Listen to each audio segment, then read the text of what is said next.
My Inventions by Nikola Tesla.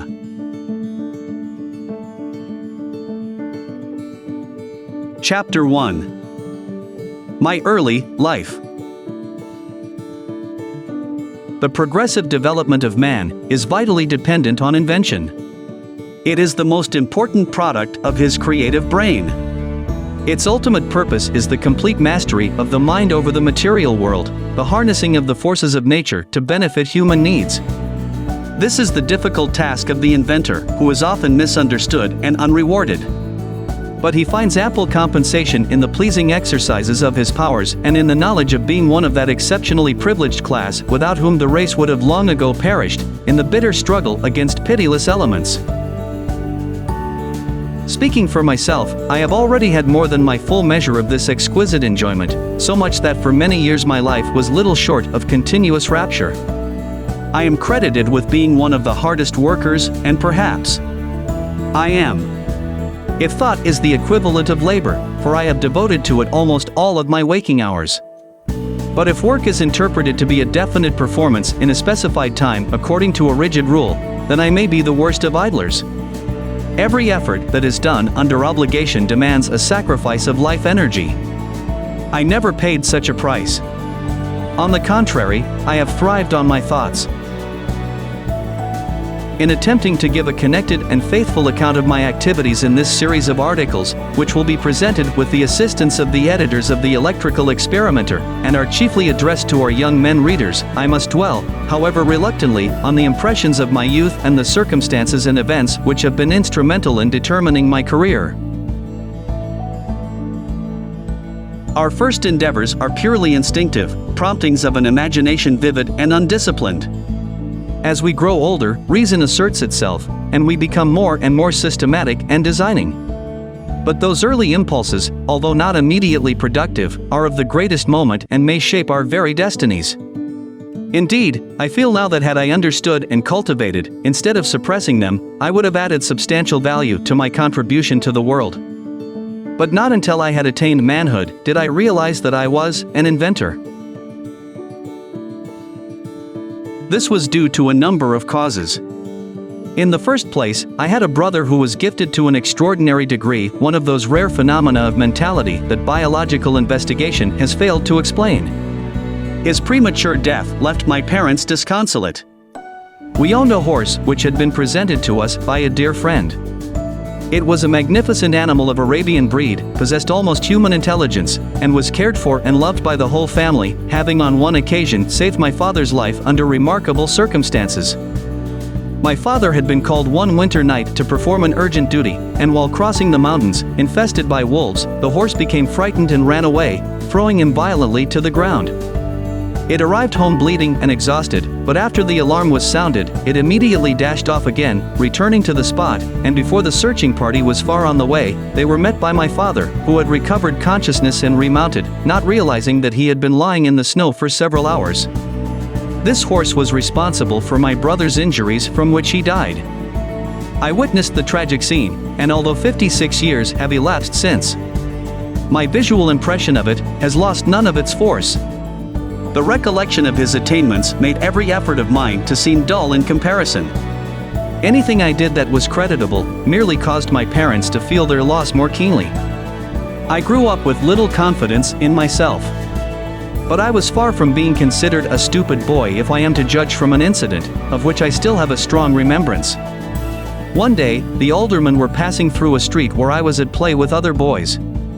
The oldest of these venerable gentlemen, a wealthy citizen, paused to give a silver piece to each of us. Coming to me, he suddenly stopped and commanded, "Look in my eyes." I met his gaze, my hand outstretched to receive the much-valued coin. When, to my dismay, he said, "No. It's too much. You will not get anything from me. You are too smart." They also used to tell a funny story about me. I had two old aunts with wrinkled faces, one of them having two teeth sticking out like the tusks of an elephant, which she buried in my cheek every time she kissed me. Nothing would scare me more than the prospect of being hugged by these as affectionate as unattractive relatives. It happened that while being carried in my mother's arms, they asked me who was the prettier of the two. After examining their faces carefully, I answered thoughtfully, pointing to one of them, "This here is not as ugly as the other." Then again, I was intended from my very birth for the clerical profession, and this thought constantly oppressed me. I longed to be an engineer, but my father was inflexible. He was the son of an officer who served in the army of the great Napoleon and, in common with his brother, professor of mathematics in a prominent institution, had received a military education but, oddly enough, later embraced the clergy, in which vocation he achieved eminence. He was a very educated man, a true philosopher, poet, and writer, and his sermons were said to be as eloquent as those of Abraham a Sancta Clara. He had a perfect memory and frequently recited at length from works in several languages. He often remarked playfully that if some of the classics were lost, he could restore them. His style of writing was much admired. He penned sentences short and terse and was full of wit and satire. The humorous remarks he made were always peculiar and unique. Just to illustrate, I will mention one or two instances. Among the help, there was a cross-eyed man called Maine, employed to do work around the farm. He was chopping wood one day. As he swung the axe, my father, who stood nearby and felt very uncomfortable, cautioned him, "For God's sake, Maine, do not strike at what you are looking but at what you intend to hit."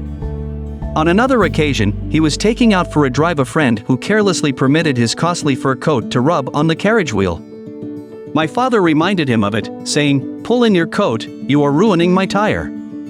He had the odd habit of talking to himself and would often carry on an animated conversation and indulge in a heated argument, changing the tone of his voice. A casual listener might have sworn that several people were in the room. Although I must trace to my mother's influence whatever inventiveness I possess, the training he gave me must have been helpful. It comprised all sorts of exercises, such as guessing one another's thoughts, discovering the defects of some form or expression, repeating long sentences, or performing mental calculations. These daily lessons were intended to strengthen memory and reason, and especially to develop the critical sense, and were unquestionably extremely beneficial. My mother descended from one of the oldest families in the country and a line of inventors. Both her father and grandfather originated numerous implements for household, agricultural, and other uses. She was truly a great woman of rare skill, courage, and fortitude who had braved the storms of life and passed through many trying experiences. When she was 16 years old, a virulent pestilence swept the country. Her father was called away to administer the last sacraments to the dying, and during his absence, she went alone to the assistance of a neighboring family who was stricken by the dread disease. All members, 5 in number, succumbed in rapid succession. She bathed, clothed, and laid out the bodies, decorating them with flowers according to the custom of the country, and when her father returned, he found everything ready for a Christian burial. My mother was an inventor of the first order and would, I believe, have achieved great things had she not been so remote from modern life and its multifold opportunities. She invented and constructed all kinds of tools and devices and wove the finest designs from thread which was spun by her. She even planted the seeds, raised the plants, and separated the fibers herself. She worked indefatigably, from the break of day till late at night, and most of the wearing apparel and furnishings of the home were the product of her hands. When she was past 60 years old, her fingers were still nimble enough to tie 3 knots in an eyelash. There was another and still a more important reason for my late awakening. In my boyhood, I suffered from a peculiar affliction due to the appearance of images, often accompanied by strong flashes of light, which marred the sight of real objects and interfered with my thought and action. They were pictures of things and scenes which I had really seen, never of those I imagined. When a word was spoken to me, the image of the object it designated would present itself vividly to my vision, and sometimes I was quite unable to distinguish whether what I saw was tangible or not. This caused me great discomfort and anxiety. None of the students of psychology or physiology whom I have consulted could ever explain satisfactorily these phenomena. They seem to have been unique, although I was probably predisposed, as I know that my brother experienced a similar trouble. The theory I have formulated is that the images were the result of a reflex action from the brain on the retina under great excitation. They certainly were not hallucinations such as are produced in diseased and anguished minds, for in other respects, I was normal and composed. To give an idea of my distress, suppose that I had witnessed a funeral or some such nerve-wracking spectacle. Then, inevitably, in the stillness of the night, a vivid picture of the scene would thrust itself before my eyes and persist despite all my efforts to banish it. Sometimes it would even remain fixed in space though I pushed my hand through it. If my explanation is correct, it should be able to project on a screen the image of any object one conceives and make it visible. Such an advance would revolutionize all human relations. I am convinced that this wonder can and will be accomplished in time to come. I may add that I have devoted much thought to the solution to the problem. To free myself of these tormenting appearances, I tried to concentrate my mind on something else I had seen, and in this way, I would often obtain temporary relief, but in order to get it, I had to conjure continuously new images. It was not long before I found that I had exhausted all of those at my command. My reel had run out, as it were, because I had seen little of the world, which consisted only of objects in my home and my immediate surroundings. As I performed these mental operations for the second or third time, with the intention to chase the appearances from my vision, the remedy gradually lost all its force. Then I instinctively commenced to make excursions beyond the limits of the small world that I knew, and I saw new scenes. These were at first very blurred and out of focus, and would flit away when I tried to concentrate my attention upon them, but slowly, I succeeded in fixing them. They gained in strength and sharpness and finally assumed the concreteness of real things. I soon discovered that my best comfort was attained if I simply went on in my vision farther and farther, getting new impressions all the time, and so I began to travel, of course, in my mind. Every night, and sometimes during the day, when I was alone, I would start on my journeys. See new places, cities, and countries. Live there, meet people, and make friendships and acquaintances, and, however unbelievable, it is a fact that they were just as dear to me as those in actual life and not a bit less intense in their manifestations. This I did constantly until I was about 17 years old, when my thoughts turned seriously to invention. Then I observed, to my delight, that I could visualize with the greatest facility. I needed no models, drawings, or experiments. I could picture them all as real in my mind. Thus, I have been led unconsciously to evolve what I consider a new method of materializing inventive concepts and ideas, which is radically opposite to the purely experimental and is, in my opinion, ever so much more expeditious and efficient. The moment one constructs a device to carry into practice a crude idea, he finds himself unavoidably engrossed with the details and defects of the apparatus. As he goes on improving and reconstructing, his force of concentration diminishes, and he loses sight of the great underlying principle. Results may be obtained, but always at the sacrifice of quality. My method is different. I do not rush into actual work. When I get an idea, I start at once, building it up in my imagination. I change the construction, make improvements, and operate the device in my mind. It makes no difference to me whether I run my turbine in my thoughts or if I test it in my shop. I even note if it is out of balance. There is no difference whatsoever, the results are the same. In this way, I am able to rapidly develop and perfect a conception without touching anything. When I have gone so far as to embody in the invention every possible improvement I can think of and see no fault anywhere, I put into concrete form this final product of my brain. Invariably my device works as I conceived that it should, and the experiment comes out exactly as I planned it. In 20 years, there has not been a single exception. Why should it be otherwise? Engineering, electrical and mechanical are positive in results. There is scarcely a subject that cannot be mathematically treated, and the effects calculated or the results determined beforehand from the available theoretical and practical data. The carrying out into practice of a crude idea as is being generally done is, I hold, nothing but a waste of energy, money, and time. My early affliction had, however, another compensation. The incessant mental exertion developed my powers of observation and enabled me to discover a truth of great importance.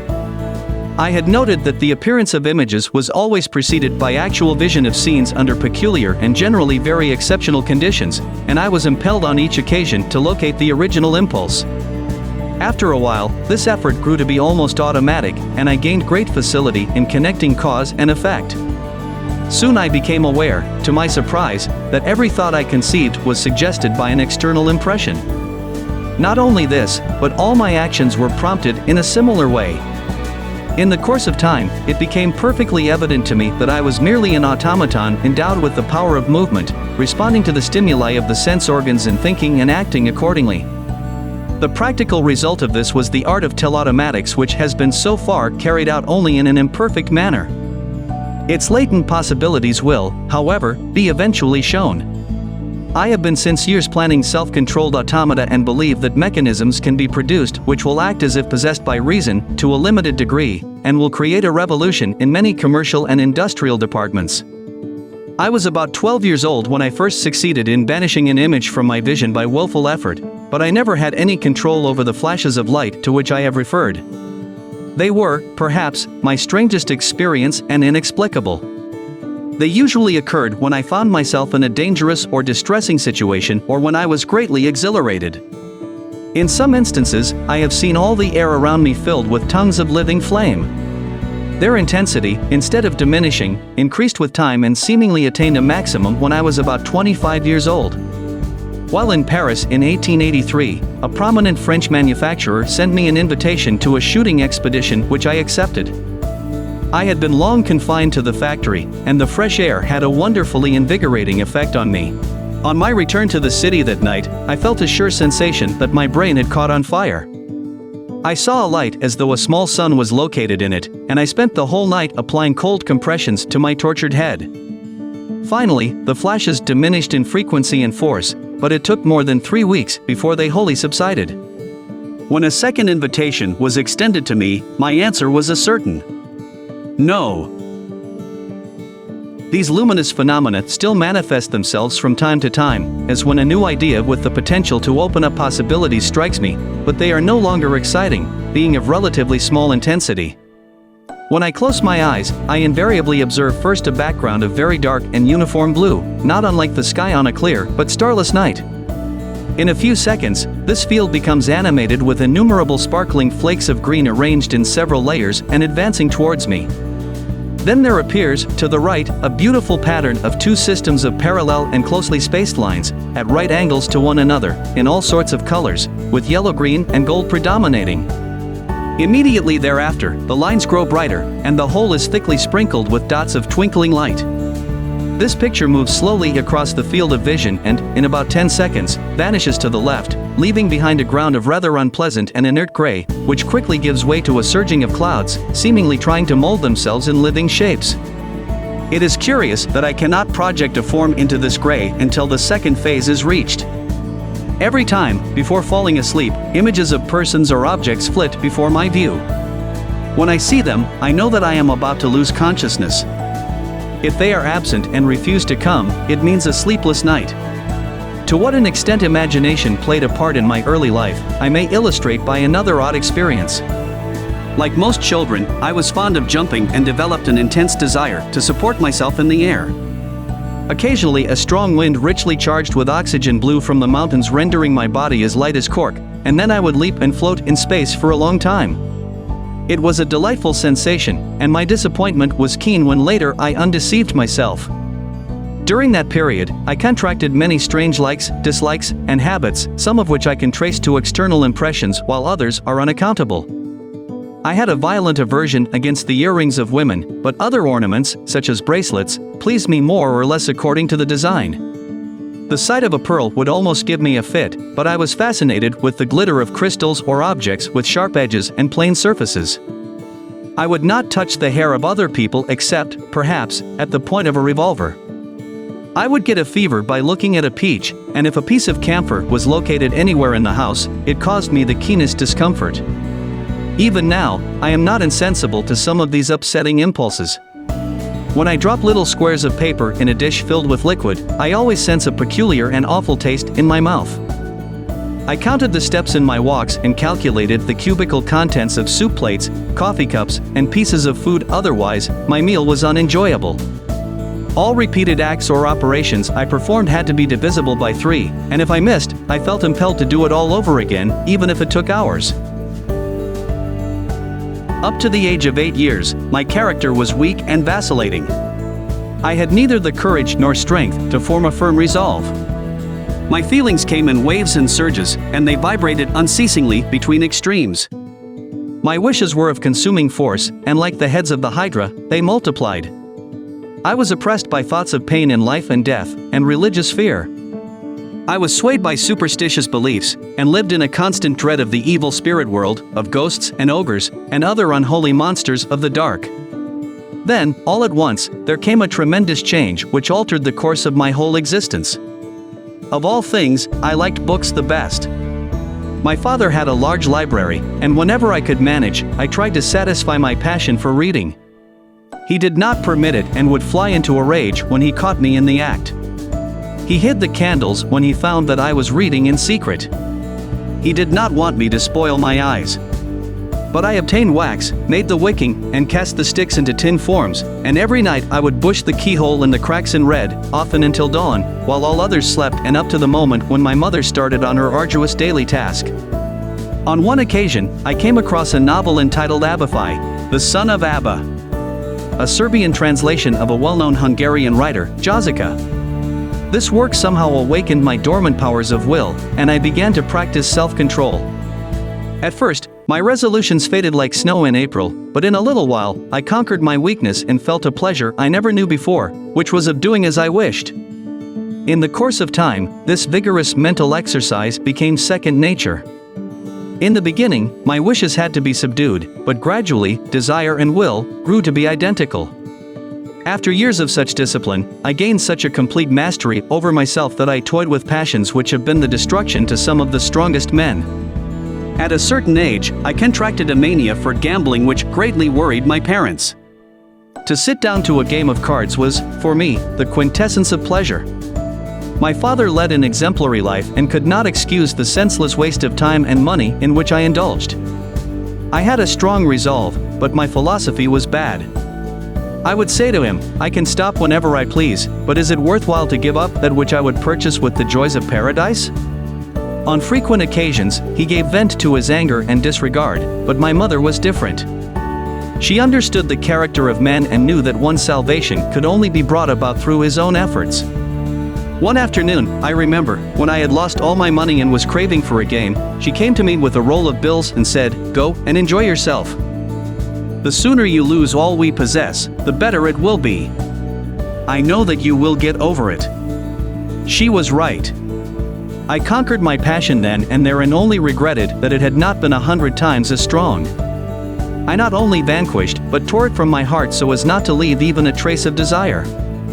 Ever since that time, I have been as indifferent to any form of gambling as to picking teeth. During another period, I smoked excessively, threatening to ruin my health. Then my will asserted itself, and I not only stopped but destroyed all inclination. Long ago, I suffered from heart trouble until I discovered that it was due to the innocent cup of coffee that I consumed every morning. I discontinued it once, although I confess it was not an easy task.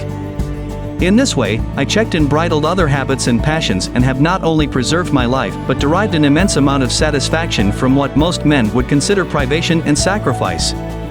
After finishing my studies at the Polytechnic Institute and University, I had a complete nervous breakdown, and while the malady lasted, I observed many strange and unbelievable phenomena.